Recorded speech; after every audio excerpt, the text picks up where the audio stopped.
हमारे NNS सूफी network channel को like करें, सब्सक्राइब करें और बेल आइकन को दबाना ना भूलें। नहमदुहु व नुसल्ली अला रसूलिहिल करीम अम्मा बाद फ़अऊज़ु बिल्लाहि मिनश शैतानिर रजीम बिस्मिल्लाहिर रहमानिर रहीम। इस पूरे दारी फ़ानी के अंदर अल्लाह तबारक व तआला ने नबी पाक अलैहि सलातो व तस्लीम को जो दीन लेकर इस दुनिया के अंदर भेजा, उस दीन का एक पहला रुख अगर आप देखें तो जिसका ज़ाहिरी उलूम से हमको बहुत कुछ सीखने के लिए मिलता है और अल्लाह के रसूल की ज़िंदगी से और उनके हुस्न अमल को देखकर लोग दुनिया के अंदर कामयाब हो रहे हैं, उसी तरह उसका एक दूसरा रुख है अल्लाह के रसूल सल्लल्लाहु तआला अलैहि वसल्लम के ज़माने के अंदर असहाब सुफ़ा का जो किरदार रहा है। असहाब सुफ़ा ने जो अपनी ज़िंदगी के अंदर दीन की जो खिदमत की है, ये एक निहायत ही बेमिसाल बात है कि उन्होंने अपनी पूरी ज़िंदगी एक चबूतरे के ऊपर गुजार दी और अल्लाह के रसूल के दीन की खिदमत की, लोगों की ज़ाहिरी और बातिनी तरबियत की। आज अल्लाह के रसूल सल्लल्लाहु अलैहि वसल्लम के ज़माने से वही सिलसिला आज तक जारी है। वही सिलसिले के तौर पर कई जगह खानकाहें दीन व सुन्नत की खिदमत को अंजाम दे रही है। औलिया अल्लाह और बुज़ुर्गान दीन की सवाने हयात से हमें ये दर्स मिलता है कि उन लोगों ने जिस तरीके से खिदमत को अंजाम दिया। एक समझने वाली बात यह है कि क्या वजह है जो अल्लाह वाले जो हुआ करते हैं, सूफिया इकराम जो हुआ करते हैं, वो मुरीदों की तरबियत पर ज़्यादा तवज्जो दिया करते हैं। असल मकसद यही है कि मुरीदों पर ज़्यादा तवज्जो देने की वजह यह है कि दीन की इशाअत किस तरीके से हो। इसलिए कि दुनिया के अंदर इंसान अपने हाथ को शेख के हाथ पर तो सौंपता है, लेकिन मुरीद उसी को कहा जाता है जो अपने शेख की असल मुराद बनता है। दुनिया के अंदर जहाँ कहीं आप अल्लाह वालों की मज़ारें देखते हैं, वो भी किसी के मुरीद है। उन्होंने भी किसी की बारगाह से खिरक़े खिलाफत हासिल करके अपनी ज़ाहिरी और बातिनी तरबियत की है। इसलिए कि मुर्शिद के दयार से हर वो चीज़ हासिल होती है जो दुनिया का दयार नहीं देता। और ये वो ऐसी मंजिल है, ये वो रास्ता है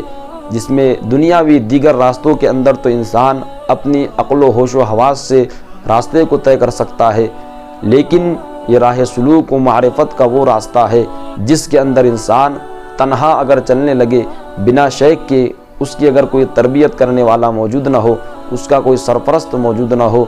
इस राह का तन्हा मुसाफिर जो है वो शैतानी वसवास का शिकार हो जाता है। और जो लोग औलिया अल्लाह के दामन से वाबस्ता होते हैं, अपने शेख के दामन से वाबस्ता होते हैं, उन पर बुजुर्गान दीन का फैज़ान बरसता है। ज़्यादा दूर की बात नहीं, आप इसी दहली की सरजमीन पर देख ले, अपने वक्त के एक बहुत बड़े बुज़ुर्ग जिसे दुनिया महबूब इलाही निज़ामुद्दीन औलिया के नाम से जानती है, निज़ामुद्दीन को जिनका जो नाम है मोहम्मद अहमद है और इनको निज़ामुद्दीन बनाने वाली ज़ात जो है वो बाबा फरीदुद्दीन मसऊद गंज शकर अलैहिर्रहमा की ज़ात तय्यबा है। निज़ामुद्दीन औलिया की ज़िंदगी का एक बेहतरीन और ख़ूबसूरत वाक़या जो है, ज़ाहिरी ज़िंदगी के अंदर उलूम ज़ाहिरी सीखने के बाद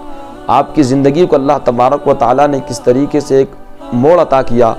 कि जिसके अंदर अब आपने ख़ुद को ढाला, उस सांचे के अंदर ढलने के बाद आज लोग उनके मज़ार मुक़द्दस पर लाखों की तादाद में जमा होते हैं। उसकी असल वजह यह है कि जिस वक्त आपका जवानी का आलम था तो आपके दोस्तों व अहबाब थे, उन्होंने कहा कि निज़ामुद्दीन मोहम्मद अहमद, तुम जानते हो कि एक पहाड़ी है जहाँ पर ऐसा पत्थर मिलता है, उस पत्थर को अगर लोहे से अगर टच कर दिया जाए तो वो सोना बन जाता है। हम चलते हैं उस जगह पर जाकर, सोना बनने का तरीका बताया जा रहा है, वहाँ पर पत्थर मिल रहे हैं, काश हमें भी पत्थर हासिल हो जाए और हम भी सोना बनाने लग जाए।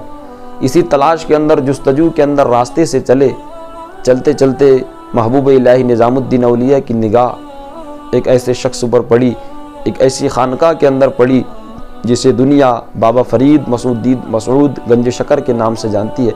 चेहरे को देखा, देखने के बाद सोचते हैं कि अल्लाह, उस पत्थर की तलाश में जाऊँ या इस शख्स के चेहरे को देखूँ, कितना खूबसूरत और हसीन चेहरा है। इतना सुनने के बाद अपने दोस्तों से कहा कि आप चले जाए, मैं इसी खानका के अंदर रुकूँगा। महबूब इलाही निज़ामुद्दीन औलिया ने अपनी ज़िंदगी के बहुत तवील अरसा बाबा फरीदुद्दीन मसऊद गंज शकर की बारगाह में गुजारा और काम यही करते थे। कभी उनके कपड़े धुला करते थे, कभी बर्तन धुला करते थे। खानका के अंदर जो लोग फ़कीर आते उनको खाना तनाउल कराते थे, खाना खिलाते थे। सुबह व शाम बाबा फरीद का लंगर तकसीम करते थे। اب جب کچھ دنوں کے بعد میں وہی دوست تھیلوں میں سونا بھر کر جب اس خانقاہ کے قریب سے گزر رہے تھے، انہوں نے محبوب الہی کو آواز دیا اور کہا کہ محمد احمد دیکھ، اگر تو ہمارے ساتھ چلتا تو آج تیرے پاس بھی اتنا ڈھیر سارا سونا ہوتا،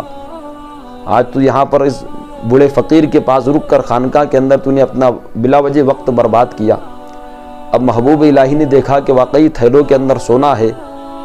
اگر آج میں ان کے ساتھ گیا ہوتا تو مجھے بھی کافی سونا مل چکا ہوتا،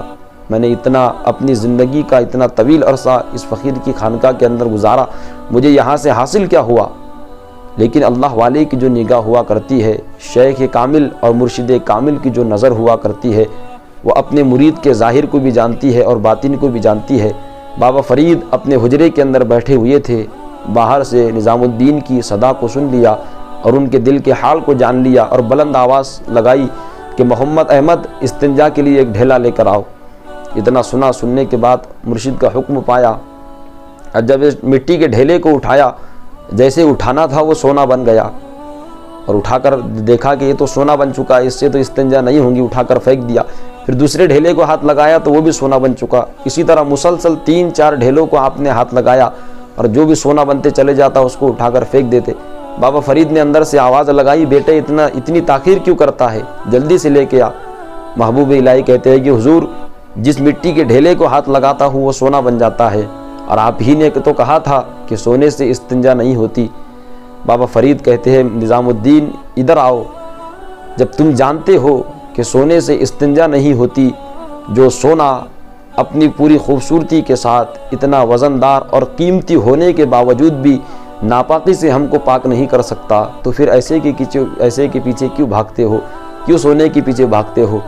اور محبوب الہی سے کہا کہ نظام الدین، تم جانتے ہو اس خانقاہ کے اندر خدمت کرنے کے بعد تمہیں کیا حاصل ہوا؟ حاصل تمہیں وہ ہوا کہ اگر تم مٹی کو ہاتھ لگاتے ہو تو اللہ تبارک و تعالیٰ اس مٹی کو سونے کے اندر تبدیل کر دیتا ہے۔ اس واقعہ سے ہم کو 2 باتیں سمجھ میں آتی ہے کہ ایک تو یہ کہ اللہ تبارک و تعالیٰ کے ولی کی خانقاہ کے اندر خدمات کو انجام دینے سے اللہ تبارک و تعالیٰ وہ مرتبہ عطا فرماتا ہے کہ اپنے وقت کے نظام الدین محبوب الہی مٹی کو ہاتھ لگاتے ہیں تو وہ سونا بن جاتا ہے۔ اور دوسری بات یہ کہ جو سونا ہمیں ناپاکی سے پاک نہیں کرتا، یہ دنیا کی دولت ہمیں ناپاکی سے پاک نہیں کر سکتی، تو ہم اس کے پیچھے کیوں اپنا وقت برباد کرے؟ اللہ نے قیمتی زندگی دی ہے تو اسے ایسے مقامات پر گزارے جس سے ہمیں دنیا کے اندر بھی فائدہ حاصل ہو اور آخرت کے اندر بھی فائدہ حاصل ہو۔